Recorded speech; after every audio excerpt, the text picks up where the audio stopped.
Pemirsa, jelang diberlakukannya kebijakan minyak goreng curah dengan harga Rp14.000 per liter dalam 2 pekan ke depan, minyak goreng curah di Pasar Pak Baeng-Baeng, Kota Makassar masih dibanderol dengan harga Rp16.000 hingga Rp17.000 per liternya.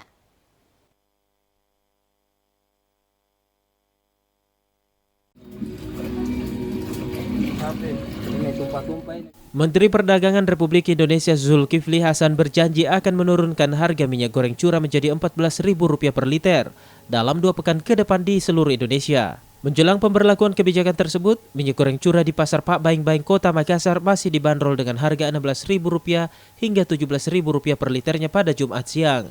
Arsyad, salah satu pedagang minyak goreng curah di Pasar Pak Baeng-Baeng mengatakan, wacana kebijakan harga tersebut dapat diterapkan asal dilakukan secara tepat. Salah satunya pihak Bulog langsung memberikan minyak ke pedagang tanpa melalui agen. Pasalnya jika sudah beberapa kali berpindah tangan, harga minyak akan melambung tinggi. Ditambah lagi dengan biaya transport dan pengemasan. Ambil di sini orang.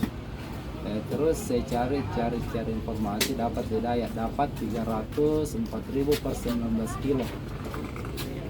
Jadi penjualan sekitaran 320 itu dibagi 21,5, itu hasilnya per liter.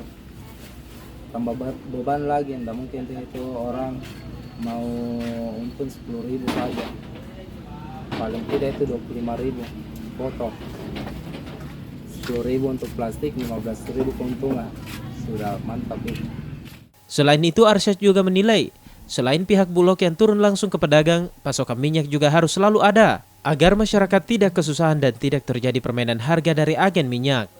Fitri Herunisa, Celebes TV.